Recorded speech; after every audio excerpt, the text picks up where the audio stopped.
And being a coach. Sherry, I have a question about the quorum. Yes.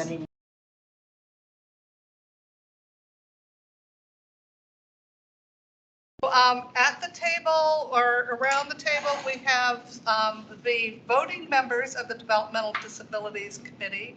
Donna Budway is one, and she is participating remotely. And then we have Barbara Jones of Arlington, a voting member of the committee. Lynn Cosma, a parent and a member of the DD committee. Bertram McGann, member of the DD committee, parent. Okay. I'm Sherry Takamata. I'm a parent and I'm the chair of this committee.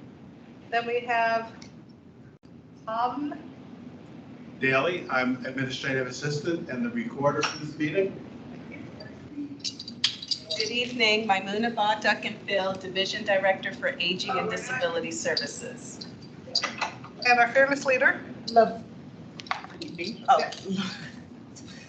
LaVoice Reed, Bureau Director for Clinical and Developmental Services. And Del Bria. Hi, Del Bria Walton, Community and Workforce Development Specialist. Yes. Newest member to our team. Yay, welcome. And thank you. Did I miss anybody? Including someone named Liz. So Sherry, for purposes of the minutes, the voting members are the same as they were last month. Is that correct? Okay.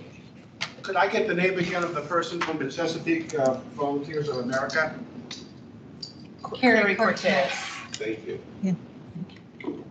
Thank you, Carrie. Okay, next on the agenda are public comments. Does anyone have a public comment that they would like to share today?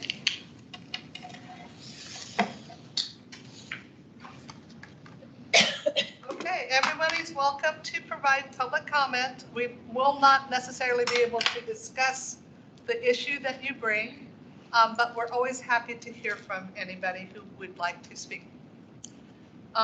Next on the agenda is the approval of the minutes.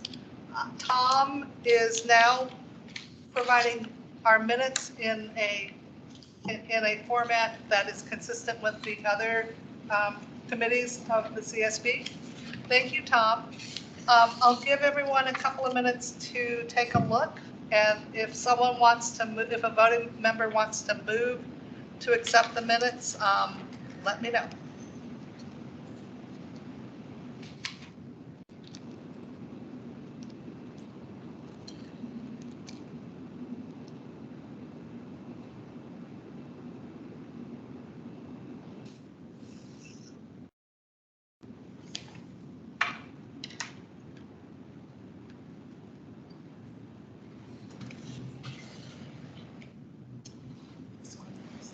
We just need to make a motion and move.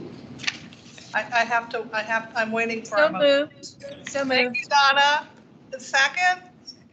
Okay, any corrections? There being no corrections, then we will accept the minutes as competently written by Tom. Thank you. Okay, next on the agenda is Lucy, and you have been like roaringly busy. You want to share with us what you've been up to and what's upcoming? I do. So we're at a funny place where the General Assembly has ended, but they didn't finish their budget. So they've only kind of ended. So now they'll have to go back again to pass a final budget. That matters not just for money things strictly, but sometimes things are put in as no cost budget amendments, meaning it's just language almost like a law is. And so there's lots of things wrapped up in those budget negotiations that are still in flux. So in terms of the things that we have talked about here, that Medicaid Works budget amendment that would allow people who, with a combination of like retirement income, SSDI from parents plus their work income would lose their waiver. That amendment that allows them to enroll in Medicaid Works and keep their waiver passed the House and the Senate budget. So there's every reason to believe they'll survive when those budgets are combined, but we don't have it in black and white yet. The same is true of the peer mentoring rate increase, and that's that service for waiver users to get a peer mentor or waiver or people on the waiting list to get a peer mentor to talk them through using services. So that's in both budgets. In terms of what's only in the Senate budget, a look at core services that was offering some basic services to people on priorities 2 and 3 of the waiting list is in the Senate budget only. In terms of funding innovation for waiver services to help our providers develop new capacity, to help them roll out some of these services that came with the waiver redesign, we'd asked for $6 million total. The Senate budget has $2 million and the House has 0. So we'll end up probably somewhere between 0 and 2 million.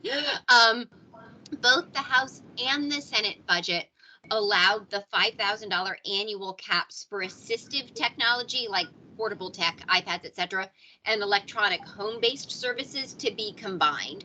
So since that's in both budgets, I think it will happen. But what that would mean is, for example, if someone needed $8,000 of communication equipment in 1 year, they could get it. Or if someone needed to spend $9,000 the year they were first moving into their apartment to kit it out with adaptive technology, they could do that as opposed to doing it in $5,000 chunks. They would have a much bigger budget to work with there, which is a big deal. Both the House and the Senate in language, not in the budget, removed handicap from Virginia code. So that's good. Some things that didn't go great are more flexibility with virtual access to boards and commissions like this. And I think tonight's issue with the quorum speaks to one of those tricky concerns. It will come back next year, but nothing this year. And access to curbside voting for people with disabilities failed again. So we continue to be out of compliance with the Americans with Disabilities Act in Virginia, which is really disappointing. Of course, there were, 2,000 or so bills introduced and about 1,000 budget amendments. So if you want to ask about anything else, I'm happy to talk about it to the best of my ability, but there's lots of stuff moving around. I know that lots of families had applied, moving on kind of to that individual and family support program funding, that grant style program for people who are on the waiting list. So they should be hearing fairly soon. And thanks hugely to a lot of Arlington residents who applied to be on that statewide work group looking at waiver issues and giving feedback on how the waiver is and is not working.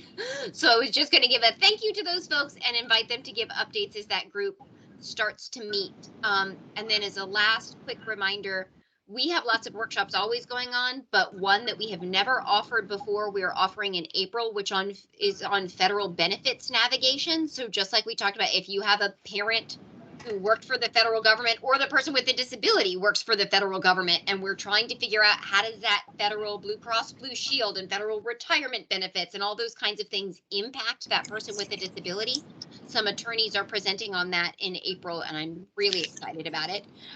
Also in April, we're doing our next Disability and Justice kind of Safety Day in Arlington, and I just was able to send out to folks information about that this morning, and huge thanks to the DHS team for getting that circulating quickly. But whereas before we did outside traffic stops and added in fire and rescue, this time there is a massive indoor component where you can get naloxone training, you can do CPR test training on CPR dummies that will tell you whether or not you're pushing hard enough, and there'll be people teaching you how to do it. You can learn about Project Lifesaver. You can sign up to do our Tech for Independent Living free safety apps. You can get a free DD identification card that tells officers things to know about you. You can talk with the sheriff's office about what to know. I mean, it's going to be very, very, very big in terms of people presenting. So I hope it's very big in terms of people attending. So certainly please feel free to share, and just as appropriate for like the aging community, the mental health community, not limited in any way. And I would say not even limited to Arlingtonians, since we all know plenty of people who live outside the borders of our great county who may benefit too. So feel free to spread far and wide, and of course free. And then we just have our usual tech and supported, special needs trust workshops coming up too for people who just need to know the basics. And if there are any questions, I'm happy to take them. Just a comment, Donna Budway, me and Catherine Montgomery are on that DBHDS DD redesign, and we met, I think, in February, Donna? Yeah, we did. And then we're Okay. getting ready to do our individual meetings, I think, Yes. is what's the next step. Yes. Thank you all very much.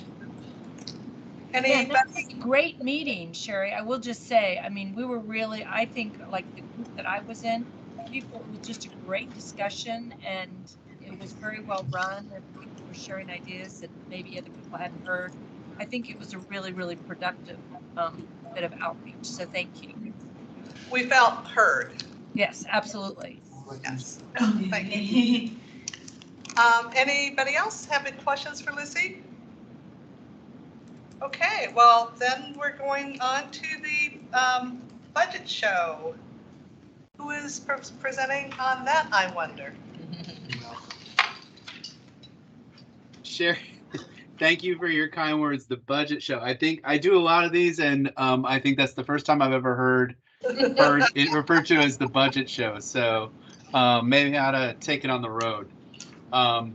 Again, my name is Jim Baker. I am the Administrative Officer for Aging and Disability Services here in DHS. I'm really happy to be here tonight. So thank you for carving out some time. I'm going to ask that you save your questions until the end and let me get through the presentation first, and then I will be happy to answer any questions that you may have, okay? So let me start this, and then I will share my screen.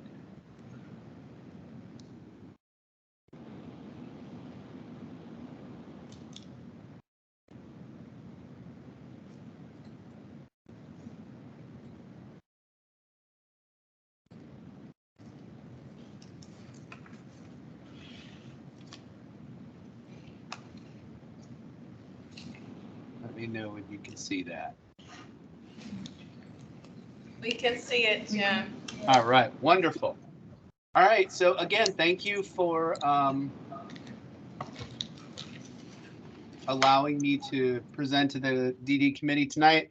I'm going to talk about the county manager's FY24 proposed budget. So with that, let's kick it off.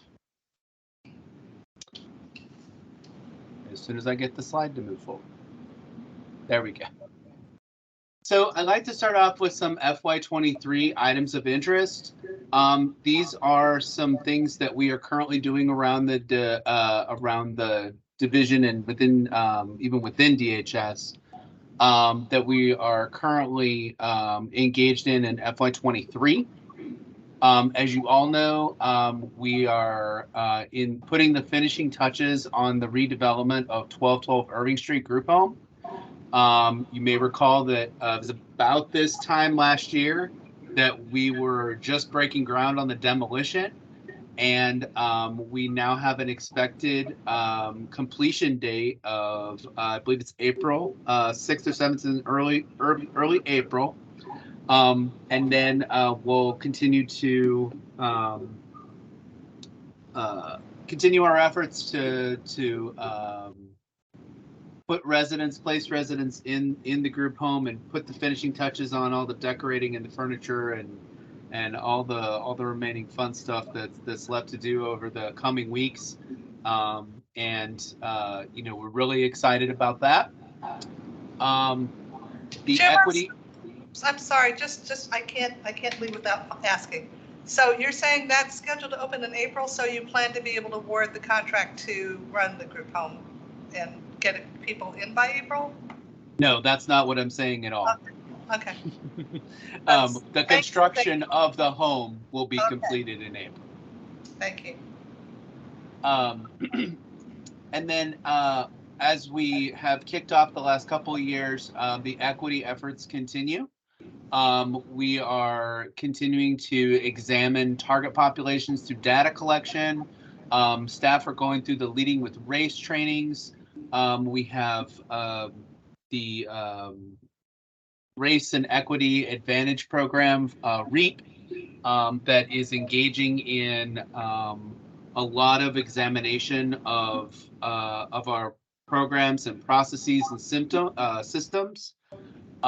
We are also conducting, our Department of Purchasing is conducting a disparity study in procurement practices.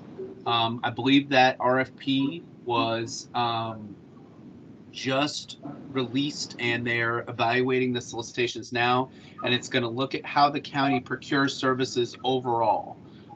So that's something that I personally am very interested in because I've been trying to lead more of a local effort in the way we procure services. And so I'm excited to get the feedback you know, from that study and find out what additional guidance might be out there. And then of Yeah, course, she's that first one, Shane, before, what did you say, 4'9" to 4'11"? I'm Yeah, sorry, she's can just you under please 5 mute? feet. You probably could do one or the second, but that's what I got. So you want me to do, maybe it's better to be 5. I'm sorry, I'm still getting a lot of. And then we'll unmute Jim. Okay, just give me 1 second to unmute Kim. Thank you. He's gonna have to unmute himself. Jim, could you unmute? There, he's muted, so he's not gonna hear you. Thank Can you guys hear me now? Yes, thank you. No problem. So on the affordable housing and eviction prevention front, this continues to be a major issue in FY23 and into FY24. You know, there's been significant investment in housing grants, permit supportive housing, and AHIF. A lot of there's been a significant amount of resources that are invested in those programs, and there will continue to be in FY24. There'll be a lot more content and a lot more story behind those 3 programs in Anita's presentation in the work session on Thursday. So I would really encourage you as CSB members to join and hear what she has to say. But it has become you know, an area that we are continuing to keep our eye on and have significant concerns over. All right, just some quick Department of Human Services overview. Our personnel is currently at 99 million. Non-personnel comes in at 83, so almost 84 million. We've got our intra-county charges. Those are charges that we charge within the department for work being done. Total expenses come in at 180, just a little over 183 million, and we currently have 788 FTEs overall. This is a 6% expense increase over FY23. In the revenue arena, we have our largest revenue source is, of course, the state funds coming in overall at 26.8 million. Federal close second at 17.3, and then the third largest area revenue stream we have is the collection of fees per service at 5.2 million. This is a 4% revenue increase from the FY23 adopted budget. Total revenues coming in at 50.7 million for the department. Fun trivia fact, DHS is 12% of the total general fund budget, making us the largest general fund department in the county. We, I believe, have maybe one full percent more than DES. So the Department of Human Services is the largest general fund department in the county. Drilling down a little bit more, with regard to the Aging and Disability Services Division, our proposed budget for FY24 comes in at almost $28 million with a proposed revenue budget of 7.3 million. We now have 90.25 FTEs. And speaking of FTEs, we were able to utilize some existing resources within the division and developmental services and create an additional FTE for FY24.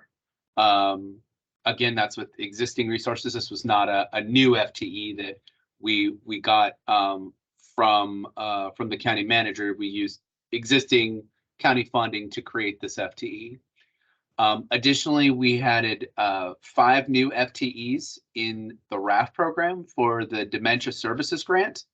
Total funding for the RAF program, or the Dementia Services Grant is about $870,000 total for that grant. And they ramped up operations in late October and have already made some impressive strides in terms of outreach and education and training all over Northern Virginia. Just a few other additional increases for ADSD, specifically in developmental services. There was an additional $125,000 that was added for the expansion of a day program, which is the employment readiness program, which will be housed here in Sequoia on the 4th floor.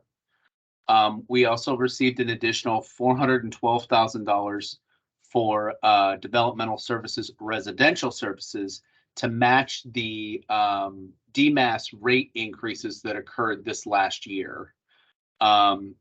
So that money will go towards funding the services of locally funded individuals, so non-waiver, who are living in any of the county, I'm sorry, any of the group homes that we have agreements with. And then lastly, we have an additional $200,000 for the operational costs of the new group home at 1212 Irving Street. That was $200,000. Just taking a peek across the division, you can see here developmental services is the largest budget program, coming in at 10.7 million. Second is senior adult mental health, which is mostly driven by the Mary Marshall agreement. That's where the budget's housed, is senior adult mental health.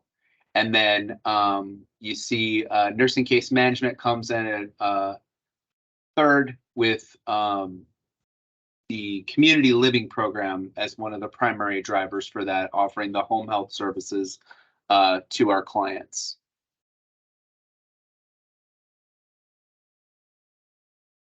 All right, taking a closer look at developmental disability services.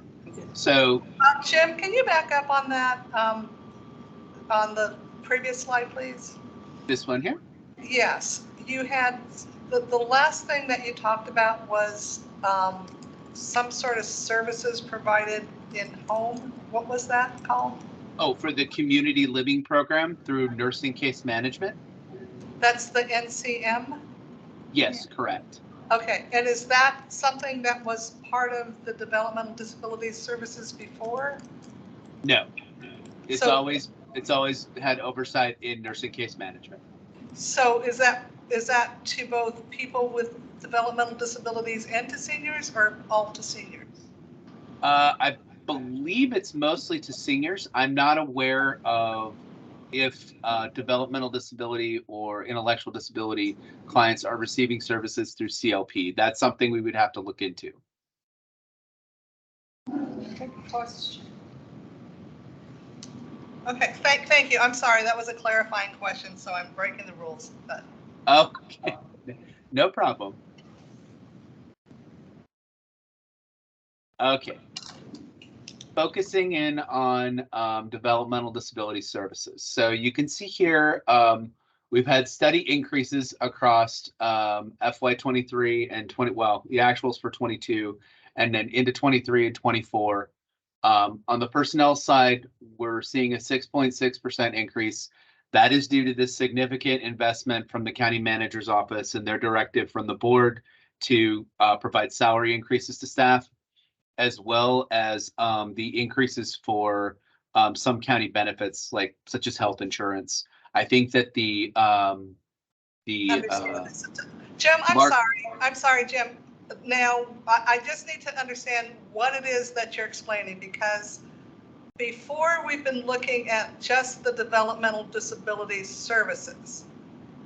The numbers that you're sharing, are those developmental disabilities services, or do they include the aging mental health that was added to this bureau or division? No, because this is the DD committee, I am only showing you the developmental disability services budget line. Thank you, because I couldn't listen and understand unless you told me that. So, okay, thank you. Keep going. You're welcome.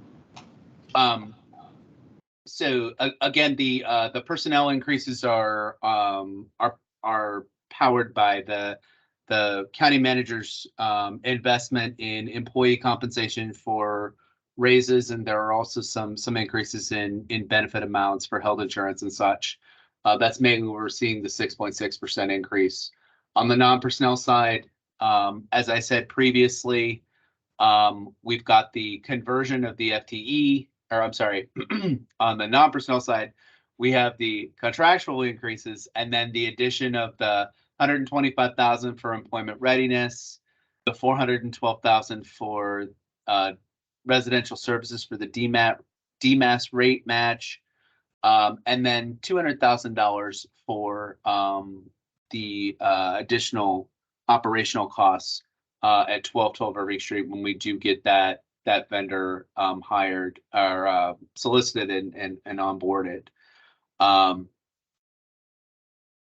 Developmental services is 82.6% net tax support, so there's a significant amount of local money that goes into the operation of DS. And current FTE count is 24.5 with the new FTE.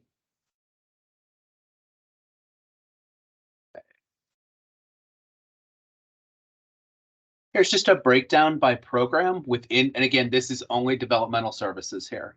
So from the admin and case management perspective, developmental services spends 3.1 million. Transportation is coming in at 741,000. Residential services, just over 3 million. And then vocational and habilitation, which is your day program, your employment programs. Total budget for FY24 is almost $3.9 million.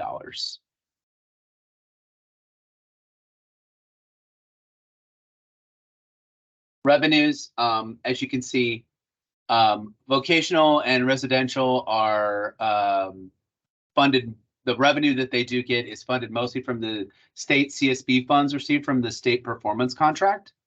And then for the admin and case management unit, that's a combination of fees for service for support coordination, and then a small amount of state funds that we get through the state performance contract.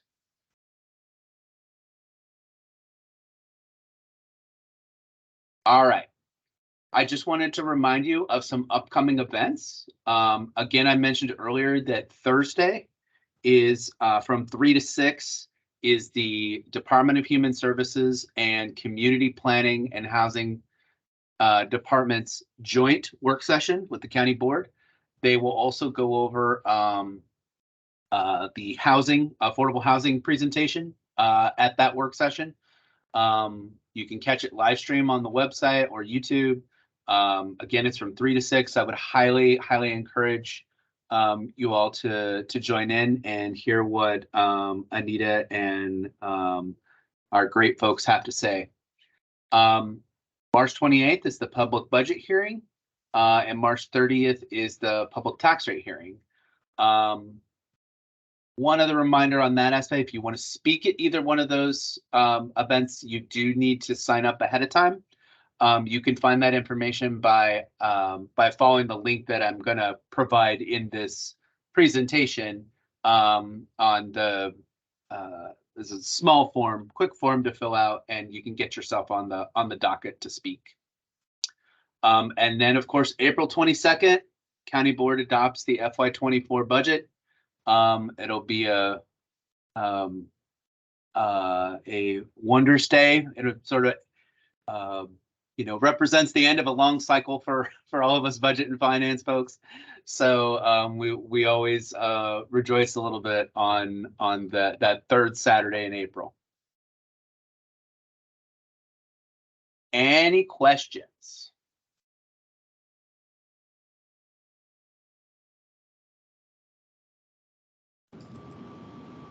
Yes, Jim, I do.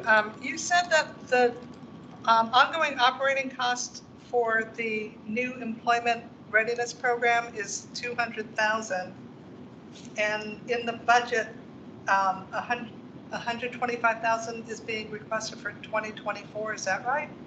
No, other way around. The operation of 1212, an additional $200,000 is being awarded. For the employment readiness program, it's $125,000, but that's being added to existing resources. Okay, those are the additions. Okay, and then of the 250,000 that was added to the budget last year by the county board to fund the day and employment services. Do we have an idea of where that money went so I can thank the board when we meet with them this month? I assume you're referring to the one-time funding that was awarded? Yes. Yes, we are sinking it into the any of the renovation and design costs for the employment readiness program that will be here on the 4th floor. So all that money is being utilized and put forth towards that those expenses. For the build out, okay. For the build out, for any design, for any of the the operating supplies that we need to buy in advance. It's all being utilized on that front. I don't foresee anything being left over. Okay, that's wonderful. And so that went into investing into the new program and the building and everything. And then the 125,000 is to actually provide the services to people that are the 15 new people being served by the program. Is that right? Correct. The $125,000 would be to pay an operator once we get that RFP completed, to pay an operator to provide the services. Okay, and then the 400-something thousand, that's the local funding to pay for the increases in group home to match the Medicaid rate. Did I understand that correctly? Correct. So we have a number of folks who well, let me give you an example. There's as you're aware, there are a number of folks who are housed in group homes that are outside of Arlington, right? So they're not all Arlington residents who are in that group home. So because we only may have 1 or 2 people in a group home that has several in it, we are paying for the supportive services for those folks in that home. What we have typically done is what we do is we model the reimbursement rate for those services after what DMAS was reimbursing for folks. And this last year, when DMAS had their increase, we discovered that we needed to request additional funds in order to keep up with that reimbursement. So the $412,000 that is being allocated to us in FY24 will offset the increased costs for those services. And so there was additional spending beyond what we originally planned for the 2023 costs for the group home folks, right? Yeah, we're going to be pretty tight on the residential services side. I would foresee us. We've got some departmental wide savings that we can cover, but we're probably going to be pretty close to over, or if not net, on the residential services side, just because of those increases. Okay. And then I inherited a treasure from the former chair of this committee, Carol Skelly. She had gotten permission that you complete this spreadsheet that she's kept over the course of several years so she can track the ebbs and flows of funding and spending. So she's kept this since 2012. So if I send that to LaVoice to send to you, can you please get that back to me so I can? It's been completed. I can forward it to you. Oh, okay, thank you, LaVoice. Yeah, happy to provide that information. Okay, Jim, I was letting her know that it's been completed and I will forward it to her. Okay, cool, great, no problem. I would greatly appreciate that. And then also to let folks know that Carol has been helping me understand the budget and the historical and how to analyze things. And it's quite a bit. And just let the record reflect that Sherry really appreciates the work that Carol has done in tracking the budget and advocating for services for folks with disabilities. One thing I saw in the budget was something about 40 under the performance measures, something about 40% of clients in competitive integrated employment. And I don't know what's changed that created that increase from 21% to 40%. You're referring to the performance metrics that are in the budget book itself? Yes. So I think what would be best, Sherry, is if you could provide the exact measure that you're referring to LaVoice, and then we can prepare an appropriate response. Okay. So any questions that we have about the budget, and again, it's important for us to understand what's in the budget, what's behind the budget in order for us to be responsible in our advisory capacity. So I would appreciate that. Thank you. Sure. Are there any other questions?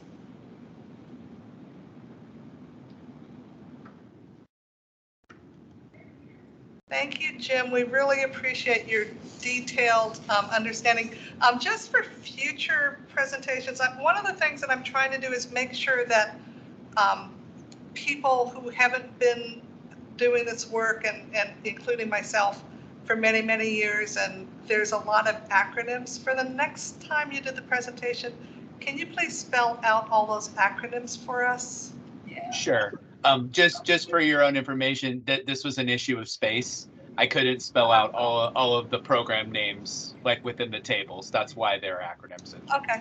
One of the things I've seen in the past is just one slide that says, here are all the acronyms. Yeah. So that when you're looking at this, you understand Sure.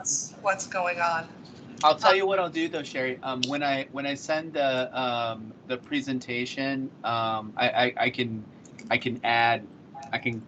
put something together real quick so that you guys can do the crosswalk. How does that sound? That sounds terrific. Thank you. I want to back up Kalia. Okay. I want to back up. Thank you, Jim. Any more questions? I'd like to back up and ask John Dolchar, Laurel Enbrook, and Kalia, I can't remember your last name, entered since we started. Can you please turn off your mic and introduce yourself if you were not introduced at the beginning of this meeting? This is Kalea Gray. I'm the Senior Program Manager at the Woodmont Center. Thank you.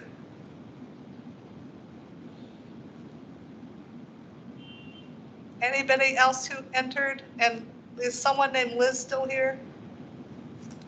This is Ann Dollaher, and I have a son, John, who's graduating from the PEP program this year. Hi, Ann, and thank you for inviting us to your meeting.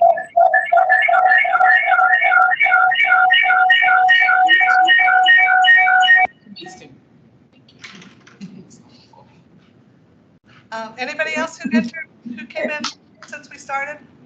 Yeah, this is Liz. I'm so sorry. I wasn't able to unmute because the browser was blocking video and microphone.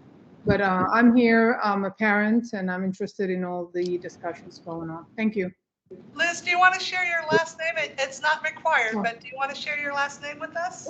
Oh, sure. It's T-E-F as in Frank, E-R-A, Tefera. Tefera. Thank you for coming, Liz.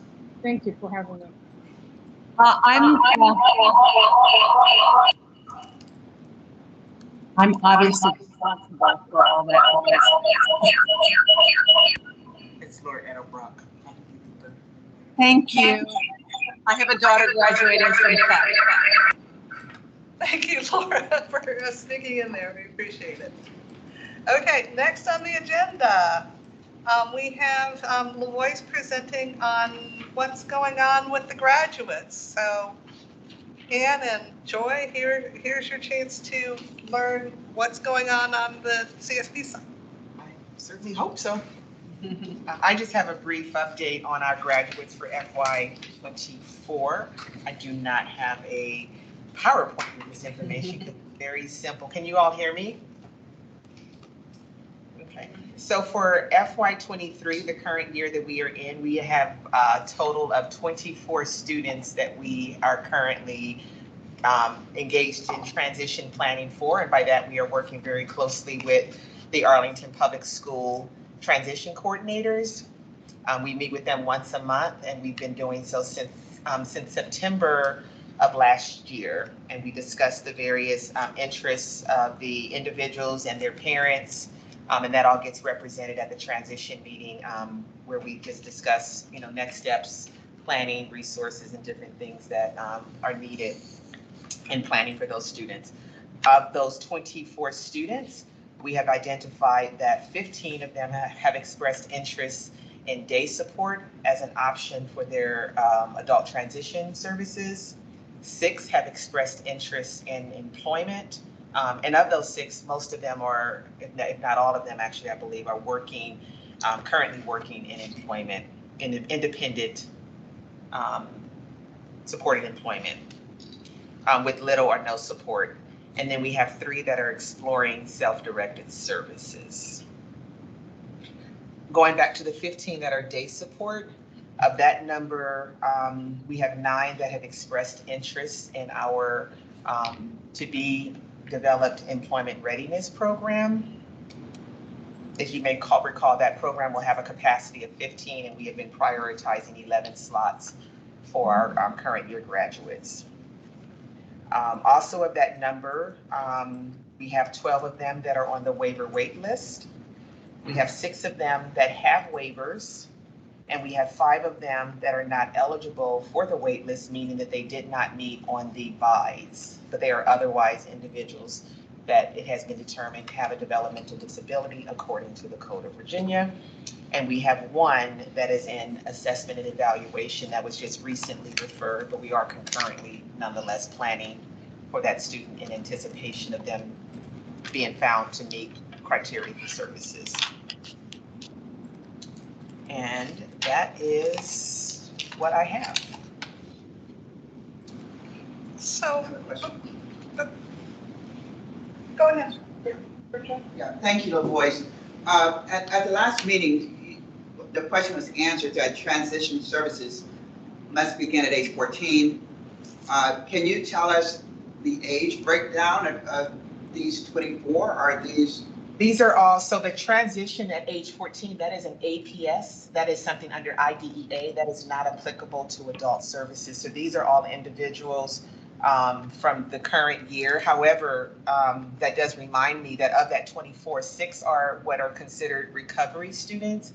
And so you may recall for the past 2 years, not the current year, the Virginia Department of Education offered a recovery year for students that were impacted by COVID with the closure. And so these 6 students would have otherwise aged out last year of June of 2022. They opted to remain in the school system. So the 14, starting transition at 14 is not something that is applicable to our services, that is specific to Arlington Public Schools, and needing to start having those conversations as part of the annual IEP meeting. Thank you, LaVoice. Of those 24 students that you mentioned, how many are aging out this year? All of them, 100% of them. Thank you. Other questions?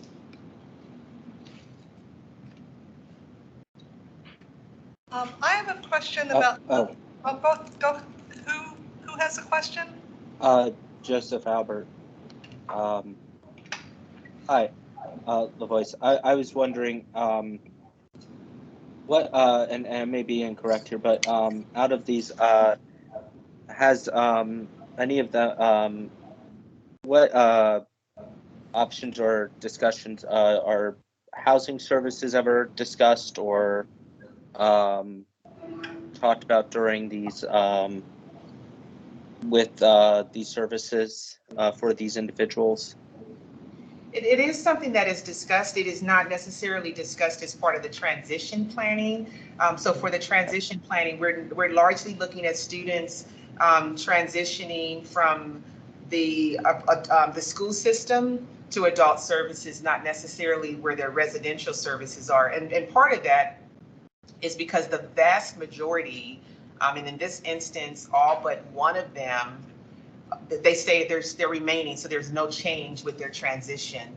Actually, that's not accurate. About 3 of them, 2 of them are moving into independent housing. 1 of them is looking at moving into a group home, but that's not so I'm aware that those conversations are happening, but they're not a part of the transition discussions that we're having monthly with Arlington Public Schools. So those are separate conversations that do occur with the other annual treatment planning for those individuals.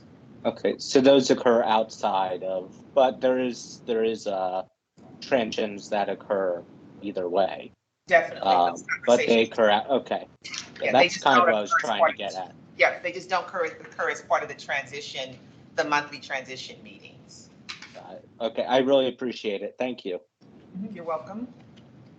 So, LaVoice, I have under total number of individuals receiving active or enhanced service coordination, the caseload jumping from 253 adults in 2023 to 283. So that's about 31 people.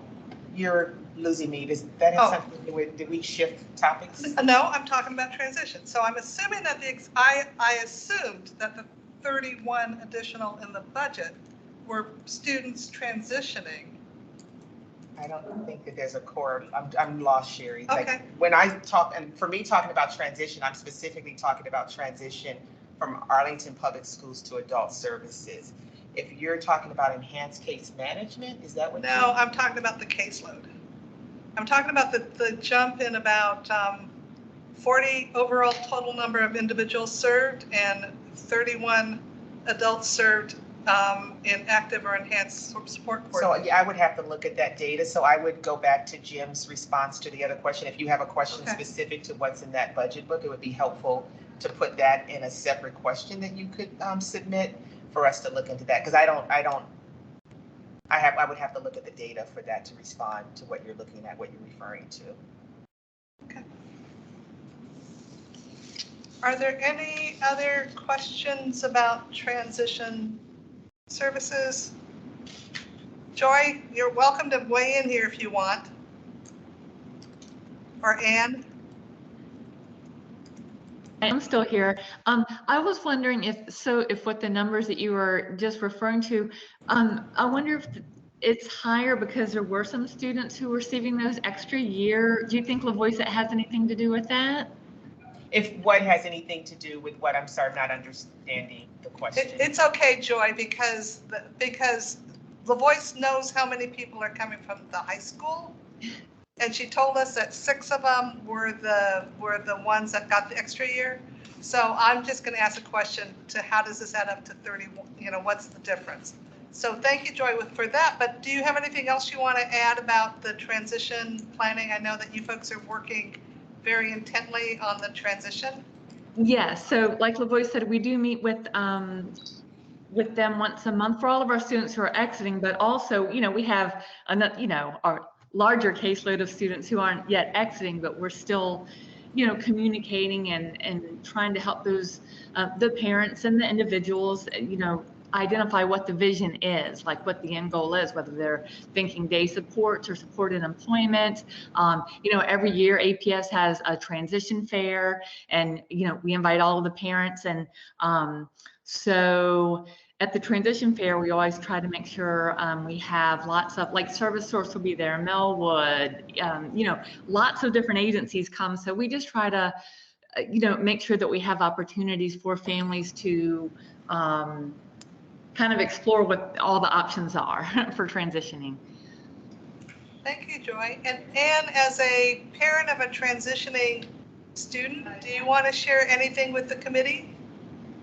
I'll just say that we are meeting the PEP parents. We have several classes that we're meeting once a month just as families and sharing information and sharing, you know, our experiences and visiting some of the day support programs as well as, you know, other options families might.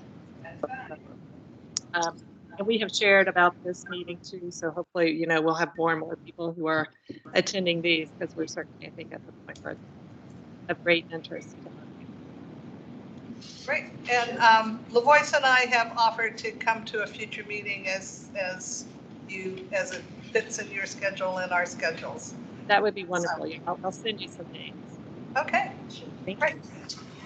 Yes, Bertram. Just got another question. It was just very helpful for LaVoice to clarify that housing is not part of transition planning for her team.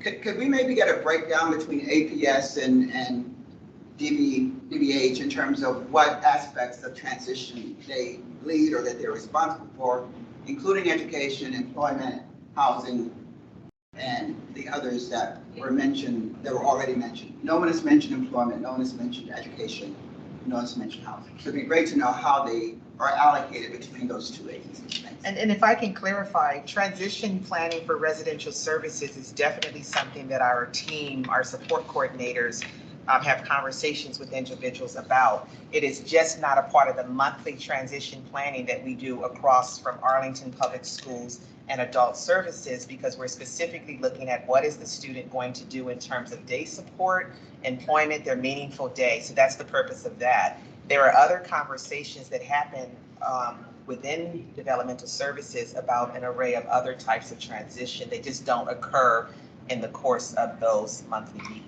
That's great, and that's the clarification we need. Just who was leading those conversations? Support coordinators. Which agencies have the lead? So we have the lead, and our support coordinators lead those conversations.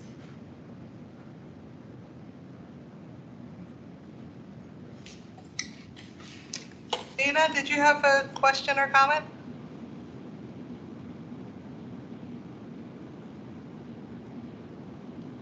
Did Dina disappear? She sent a message in the chat that she had to jump off.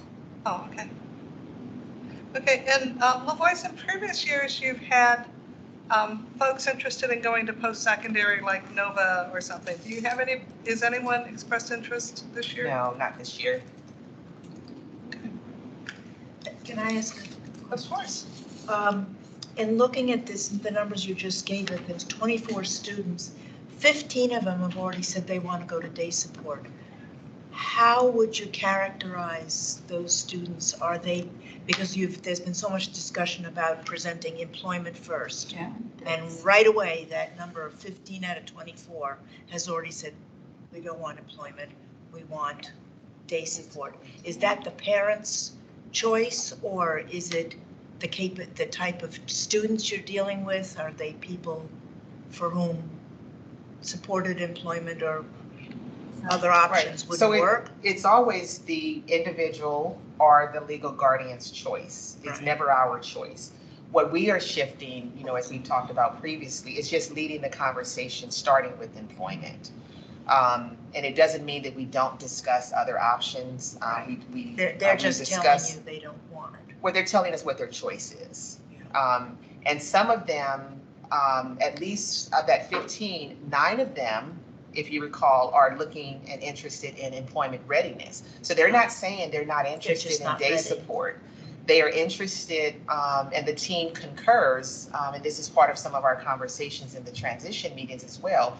They have barriers that prevent them at this time from being able to shift into employment on day one from the transition from Arlington Public Schools to adult services.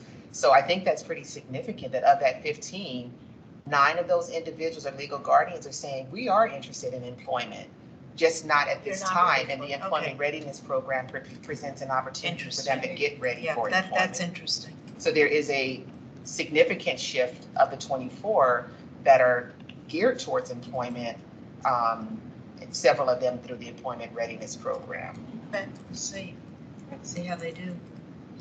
I have Ellen Bailey followed by Lucia Cluster. So Ellen, do you want to share? Yes, thank you. LaVoice Reed actually just made the point that I was going to make as a parent of a transitioning senior, that it's, it is the parent's choice, but my choice is informed by my son's readiness. I believe at some point he will be ready for employment, but he's not now. So I think there are limitations to what the day supports seem to offer.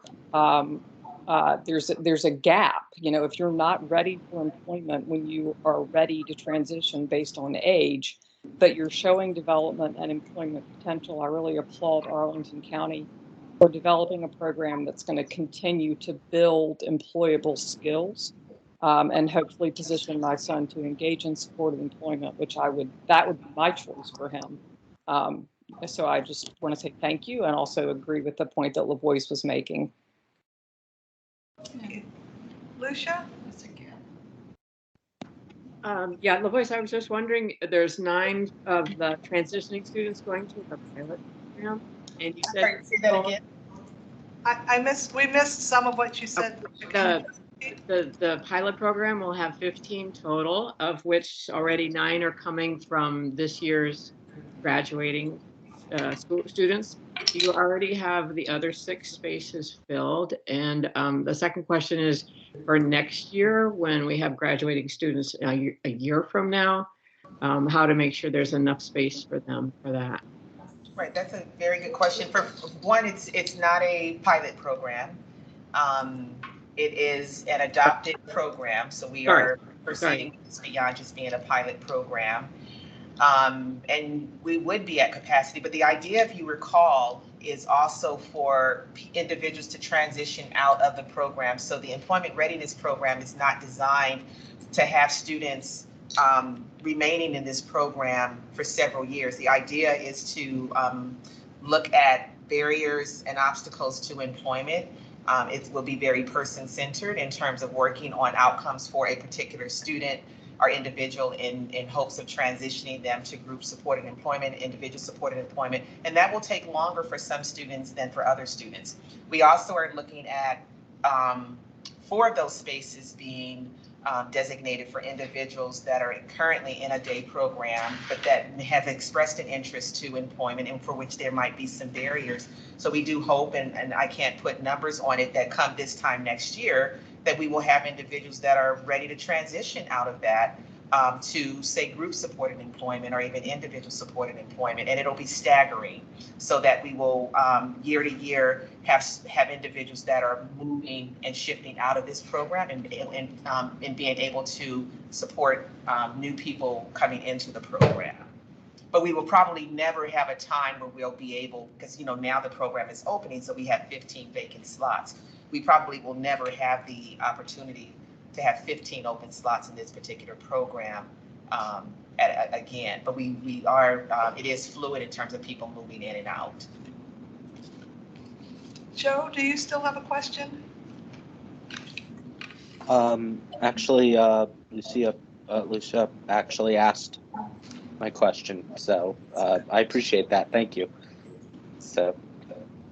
LaVoice, you also explained to me that just like the PCG, whatever the day employment support was talking about hybrid, and you were talking to me about how there may be 15 slots, but some people may be working, and if we could work out how to make all that work, it's a slot, not a person. So some people may be there on Tuesdays and Thursdays, and some may be there on Monday, Wednesday, Friday. So if they can make that work, then the person capacity may be larger than the program slot capacity. Yeah, that's a good point. And we're trying to really look at shifting that across all of our programs and also to give more flexibility, especially for people that are interested in, day support, and employment, some combination of that as well. So I'm trying to also take that shift, but really also preserving day support for people that really need that level of skill development towards, areas such as socialization, for example, so that we don't have people in day support who really do have the skills to be able to work and be employed. And then for the employment service providers, do you have any comments about this? And then we'll ask a little bit more for next month's Listen and Learn, but just any feedback or support or comments about this model of services.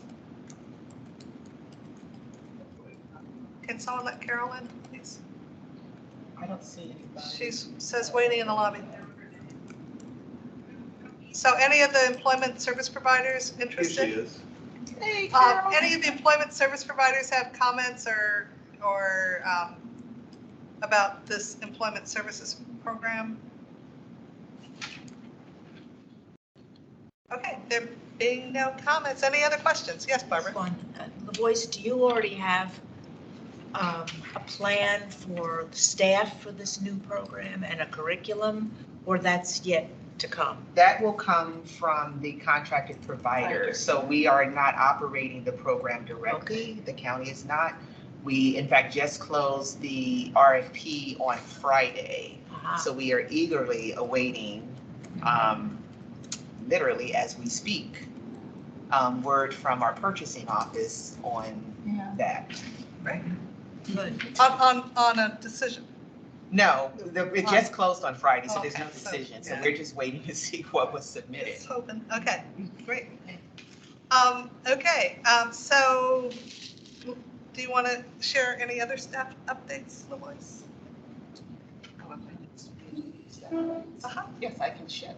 So I am pleased to introduce Delbria Walton, who is here. I'm going to put her on the spot.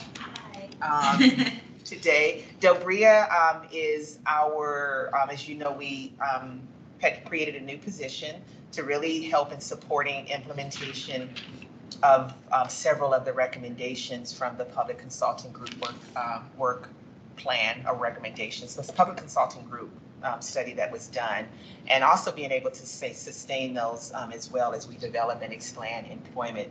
And so she is our new Community and workforce development. Our community and workforce development specialist is her working title. And so she, this is her third week. Yes. Her third week with us, and she is phenomenal. So we're already, moving forward with really of having somebody in this position to be able to move several of the recommendations forward. And so we look forward to reporting out on some of that in months to come as well. Let's see.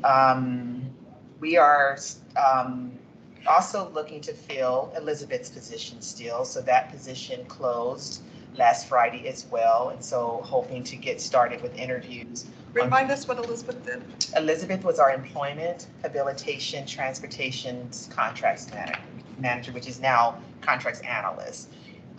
And so we'll be starting the interviews for that position soon, and hopefully we'll get someone in place for that position very soon.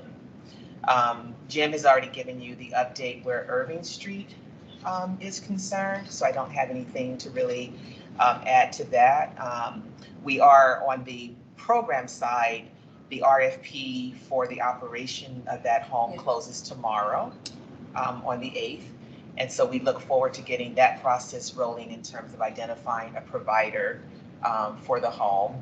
We have been working with support coordinators on receiving referrals to the home for individuals that we currently work with and support as well. So that's coming along nicely as well. And we're starting to do, likewise. So we know from our transition students for the employment readiness program, those students are, but we're also getting interest from the support coordinators on people that are currently in day program, who are those individuals in terms of being referred as well, because we want to be able to share profiles with the providers for both the employment readiness and the residential program for 1212 Irving Street, once we do have a provider to say, hey, here's who we're looking at. Because ultimately it's their decision on who they accept and not accept. But we're optimistic that it'll be people that we put forward, so we're not concerned about that. We should be starting very soon in terms of the renovations for the space that we're using here at Sequoia for the new employment readiness program. So we anticipate that being a go July 1st. So we're excited about that as well. And the other thing that we are working, I remember the other thing now that I was going to talk to you about. He is starting, as you know, we have been looking to start a stakeholders work group to give input to the long-term, short and long-term expansion of day support programming as well. And Carol actually had previously, under her leadership, had identified members of the DD committee that would represent on that committee, in addition to staff representatives from Arlington Public Schools and a few other key players. I think we had reached out to someone from the ARC of Northern Virginia to be on that group, so that as we progress and move forward in making decisions about that program, of getting input from this advisory group. With Elizabeth leaving and then Delbria's position being not filled yet, it's just been really difficult to move that forward. So that's something that Delbria will be a part of. So we're looking forward to getting started with that soon as well. That is what happened last week that was fantastic? Oh, yes, our art show. Yes, our DDC Awareness Month event. Thank you so much. Art show. And I have to pull up the name of the library. I'll put it in the chat. Westover Library. So we kicked off the DD Awareness Month event on Thursday of last week with an art show. We had 36 entries of phenomenal art. So if you all get a chance to go to the Westover Library to see what, it'll be there the entire month. Great. It'll be on display the entire month. We have some amazing talent amongst the people that we support. Very impressive artwork that they did. So so that'll be on display. The event was very well attended. Also, so that was great as well. And we also had a good sized number of people that we actually support, some who presented and did art that were actually there. It was a great turnout, great program, great event. So hats off to all of our staff that took part of doing that, and everyone that supported us for that as well. So it's very exciting. Thank you. Okay, so now my report. First is I want to thank, if Lucy be now still here, I want to thank Lucy and Diana Monig at the ARC for helping, and of course LaVoice and Maimuna for helping conceptualize a employment listen and learn for next month. So next month, the first Tuesday, which I think is April Fool's Day, is that right? I think that's what it is. Next, the first Tuesday is the 4th. Oh, April 4th. Okay, thank you. April 4th, we will not meet as a committee. Instead, we will have a totally virtual, Barbara, you can stay home, listen and learn on employment, and I'm really excited about that. Delbria is going to present on how the system, what employment services we offer in Arlington and some of the ins and outs of that. DARS will present on what DARS is and how they fit into all of this or don't fit into all of this. And then we've invited the employment services folks to let us know what they're doing, what examples of employment that they have placed for people in Arlington, what they plan to do to recruit more or to find more placements in Arlington, and unique aspects of their program. We are going to complement that with a list that the ARC has produced that has all the contact information, which programs and reimbursements they accept, and which types of employment services they provide. So some of the basic information that all of them would have provided that we would have rolled our eyes back on will not be presented, but it will be provided, as well as the ARC transition guide, which is very, very good and available in many languages. So far, I invited 7 employment service providers. So far, NVLE, Melwood, ServiceSource, and Best Buddies has responded, and I'm still waiting for another 3 folks to tell me yay or nay. So I'm really excited about that. Joy, we want to try to work with Arlington again to co-host this. So I guess now that I know that this is really happening, we'll have, I should just get get with Catherine Donovan at the Parent Resource Center. Yes, you mean for participation on the 4th? For publicizing it to families in Arlington. Yes, we can do that. I can talk with Kathleen about having a flyer posted through Peach Jar to advertise, but just one bit of information I want to share. I know that's spring break week for Arlington, so hopefully, we'd still be able to get some people to participate or attend, but I know a lot of families may be out of town too. Joy, thank you for letting me know about that. And one of the reasons that we're doing this is because there are so many providers for day programs for employment, and parents are encouraged to go visit programs, see what works. We're hoping that this will be an opportunity to at least, it will be recorded, and so people will be able to see a little bit about each program. And personally, we're trying to generate traffic to folks who are interested in finding employment service providers who actually place people in Arlington.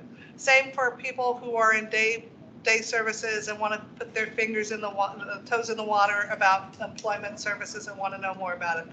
So if folks can't come, that's fine. It'll be recorded, and then we'll try to get Kathleen to also send that link and keep it persistent so that people can learn more about employment services. Okay. We can also, I was just thinking, aside from posting the flyer through the Parent Resource Center, we can also promote it at each one of the schools too. Okay. We can have the transition coordinators promote it with the case carriers at each of the comprehensive high schools, and also PEP, all of the programs that we have as well. Okay. What is the time? From 4 to 6. It'll be the same time that this meeting would have traditionally been. Okay, the same link. So it's the calendar sent in advance, so unfortunately, but the good news is when you're in Cancun, all you got to do is know the time difference and have internet connection, and you can attend.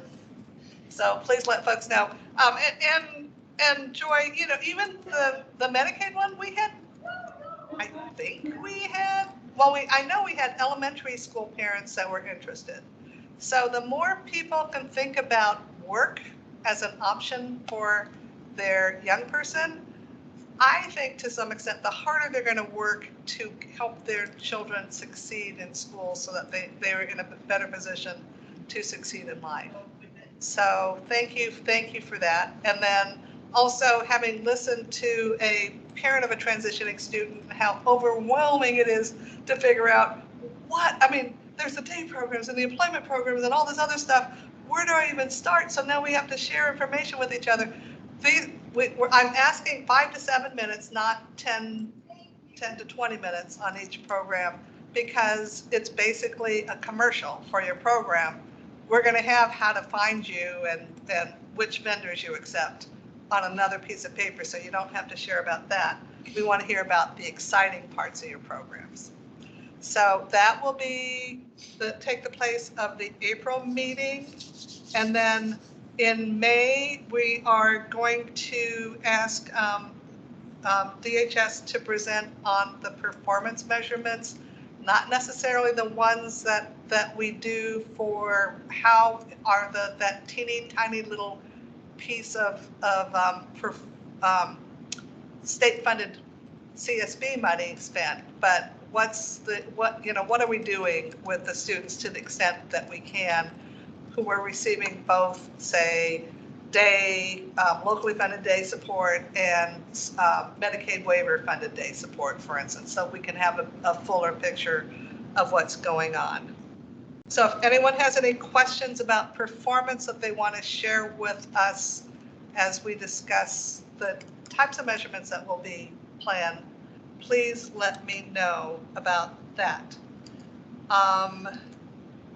The May meeting will be the second Tuesday in May, and I'll send something out in the update that I've been sending. So there's no April meeting. The April meeting will be a virtual listen and learn. The June meeting will be a virtual listen and learn on day programs. So Lucy, and I don't think Diane's here, but Lucy, I'm going to need your help on helping me scope that one out too. We're happy to help. We can talk anytime. Oh my gosh, you guys are so helpful. Like, who am I supposed to call? I don't know anything. So under the same category of not knowing anything, I'm going to share my screen. Yesterday at the executive committee of the CSB, I found out that we are supposed to prepare a presentation that we will provide at meetings with the county board. We meet with groups of 2 people for each board meeting. I don't know how to make this. That's about the, I think I just made it too big. This is a draft that I had to write last night when I went home and said, oh gosh, what am I supposed to do now?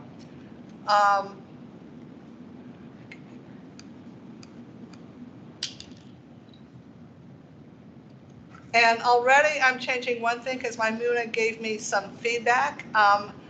There's the $125,000 for the new employment readiness program at Sequoia, the $200,000 operational cost for the new group home, and I'm going to put the $400-something thousand instead of the $55,190 for the increase in compensation to match the Medicaid waiver amounts. As a CSB, the CSB executive committee agreed that we will not, that the county has been very, very generous to us.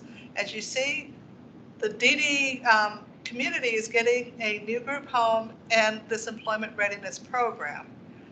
Now, everything, I mean, this is all good and wonderful, and we're always going to want, I mean, and everybody knows it's not going to meet total need, but we are very grateful that they've, that the county board and thank you, Deborah Warren, I can see your face there, that LaVoice, Maimuna, and Deborah have been exceptionally supportive of us and our funding that we're requesting.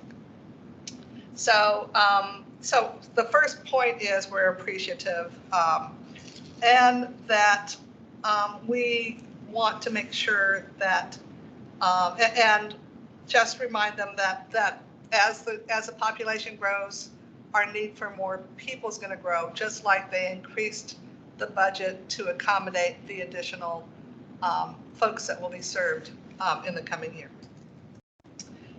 We are thankful that the board granted $250,000 in one-time funds to respond to the DD committee's request to expand capacity and program choices within the county for DD individuals.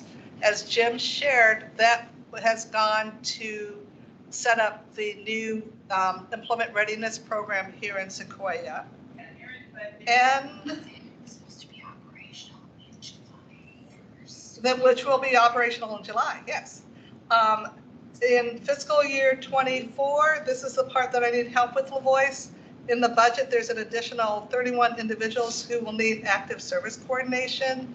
The typical increase over the past few years has been 5 to 10 students, according to what is in the budget. So I'm going to need some help with that language to clarify it. And so it's just likely that additional ongoing operational funds will be needed in future years, as well as new facility capacity to be addressed through the county's CIP process. Then the last point is, with unemployment rate hovering at 2% and many new businesses moving to Arlington, conditions have never been better to increase the number of Arlingtonians with developmental disabilities who can work in Arlington. We will host that virtual employment event that we're talking about to describe what we offer and to ask employment service organizations to describe what they have to offer and what they are doing to increase the number of jobs for people with disabilities in Arlington. We would like to request the board's assistance in facilitating employment opportunities customized for the unique strengths and assets of people with disabilities in the Arlington County government. We want Arlington County employees to also have developmental disabilities. So this is not a budget ask. We're just kind of putting a little nudge to see if the board has any interest in hiring more people with developmental disabilities who work in the county. And I know Takis has already talked about employment in the county. So, and I think Matt has too. So any comments, questions, additions, points that we did that still need to be covered? And Bertram, I want you to come. I want you to come to those meetings. Okay. Yes, Deborah. Well, I think this is awesome. I think it's a great opportunity for individuals on the DD committee to connect with county board members and be able to, you know, express the gratitude. I would just emphasize that the county has invested, just 2 points quickly. One is that the county has invested at least $4 million into Irving Street. $1 million was provided by the state. But also that the county board is supportive of that PCG consultant report, and staff are looking for a location for a new day support and employment program that will need to be in the CIP budget. But I just raised that because I think it's important to recognize the CIP contributions of the county as well as the operating budget contributions. And the other thing is too that the county board recognizes that compensation is critical to having staff stay and for recruitment purposes. And to that end has taken a lot of steps in terms of, you know, looking at classifications and making sure that increases are incorporated in the budget. So I just that's part of the overall increase in our budget. Thank you, Deborah. That's very helpful. And thank you, Carol, for helping me with this this paper, because you saw, I mean, you just stepped in to help today, so I appreciate it. Carol, I noticed your hand was up. You gotta turn up your speaker, please. Yeah, Sherry, I just put a question in the chat, and I'm sorry I haven't been part of this discussion, but I'm looking at the additional 31 individuals who will need active support service support coordination in FY24. That I believe equivalent to about a full support coordinator caseload.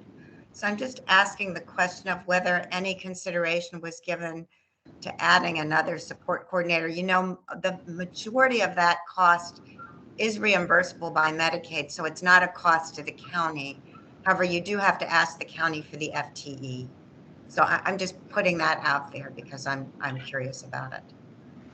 Okay. So if I can comment briefly on that, though, those are not necessarily 31 individuals that are new to developmental services. Some of those individuals are already open to us and being supported by us for monitored services, which doesn't mean that we don't do anything, for them. Several of them are already otherwise actively engaged with us, just not receiving active support coordination. So I think that 31 is people for active support coordination, or the 31's for active, but the total number of individuals you're going to be serving is 40, 56, 42. Right, across the entire year. And you have a 2023 estimate, so that to me would be current. So.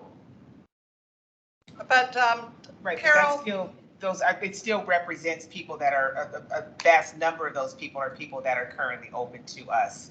It's still shifting some of those because they'll get waivers. So we also consider that our graduates, for example, those 24 individuals that I previously discussed, those individuals would be in what's considered a monitored sub-program. But as they move into a service, whether it's local funded or active, like local funded or waiver funded, they become active support coordination. So of that 31, 24 of those are students that are aging out of IDEA services, for example, that are already assigned to and supported by a support coordinator. Okay. The work. If it's something that, I mean, since you're going to give me that information about the crosswalk to the But I need budget. the question. I'll send you the question, but I'll also add to the question whether or not that caseload represents another FTE. Just, Deborah, is that okay to add? I mean, I'm just thinking we might as well ask for it if, after looking at the numbers, it's warranted. I mean, it's not more money it's not more expense for the county. Deborah, I don't know if I know you're on mute, but I don't know if you can weigh in here. You are free to ask for whatever it is that. We're going to ask for more, so I'm just trying to weigh. Yeah. Politically or practically, we want to make sure that they have enough support to handle the caseload. It doesn't necessarily.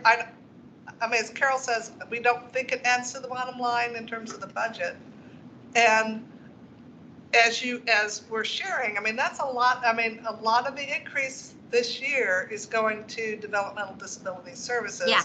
And in, CIP, so everything. So we don't want to be ingrates. We're just trying to make sure that we're helping you have sufficient staff for the caseload so that so staff don't get overwhelmed. I mean, it's part of supporting staff. Well, let me just say this. If we have a very pressing need, we will figure out a way to make that happen through, temporary employees or asking for permission to add an FTE, out of the budget cycle. I think that it might be best to frame this as, we're paying attention to the caseloads, and this is something that the county board might want to be aware of in terms of future or even closer term needs without making a direct request for another FTE, because I don't think that's going to happen this year. Yeah. I mean, I just said that we weren't going to ask for anything. Yeah, so, I know. Carol, you weren't there during that part, but I did. Okay, but thank you, Carol, for bringing that up, because we always want to make sure that we're supporting the services and the caseload so that people don't get so overwhelmed that they want to leave, because then we have fewer people. So, okay. We appreciate so much your thinking of that and your advocacy, because it can be really challenging. Yes. So we really appreciate that. So on to that's, if there's no other questions, I would love to hear from the vendors and what's going on in your neighborhood.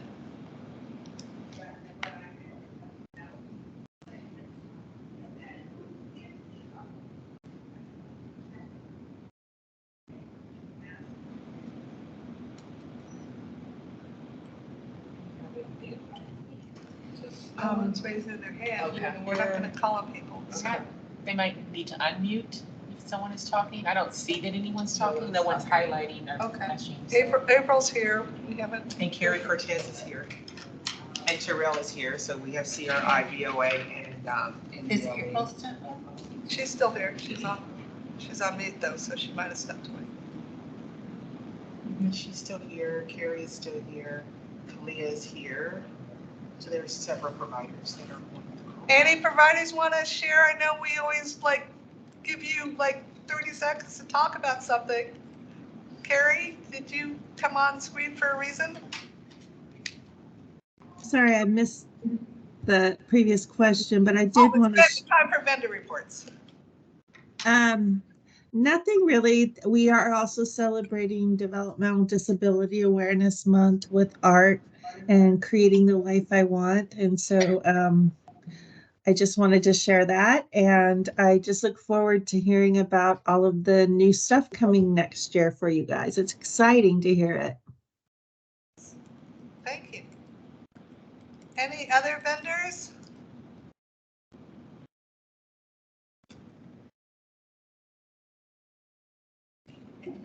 Service force? There, yeah. Well, I don't know that Kelly give updates. I can share for Service Source that we have a new sensory room at the CIC that we are very excited about. We're in the process of equipping it, but that's exciting. We had did some renovations at a space in the rear of the facility there to create a sensory room. Nice. Okay. Under new business, I just have one thing.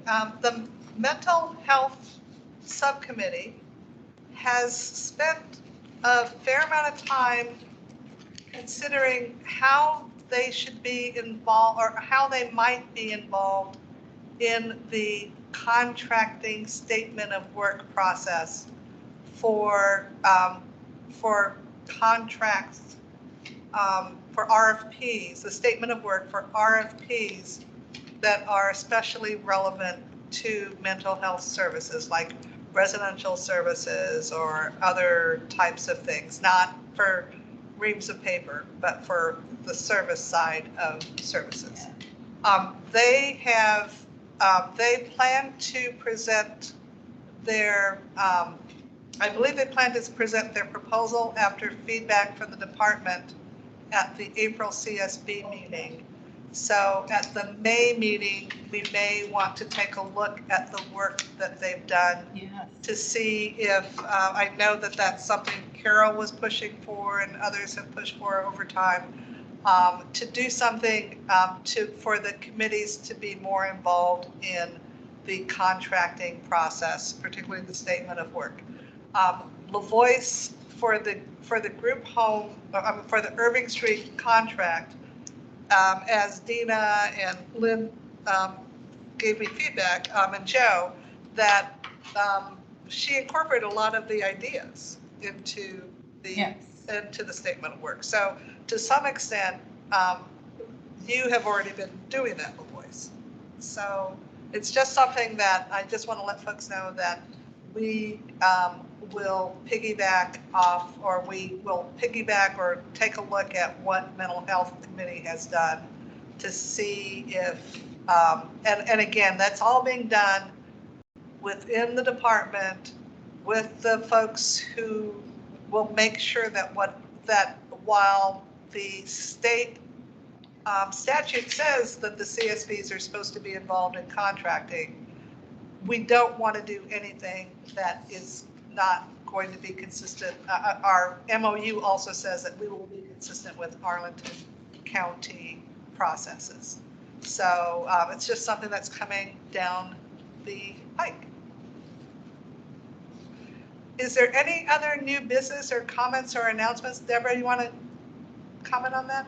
I just wanted to comment on that to say that whenever possible, we really do incorporate feedback, particularly from the CSB and from the specialized committees that take a deep dive into the particular area. I think that what the mental health committee is asking for is a little bit more formalized. I am consulting with the county attorney on that issue. It's county attorney, risk management, purchasing are all involved in that mix. So it's not as simple as one would hope. But I will certainly let the mental health committee know, and then we'll see where we are with that. Okay, any other comments, any complaints about leaving 15 minutes early? Okay, do I have a motion to adjourn the meeting? Bertra? Do you second it, Barbara? All those in favor of adjourning? Aye. Okay, thank you everyone for participating. Please join us next month during spring break for the employment listen and learn. And then we'll reconvene in May. Thank you. Excellent.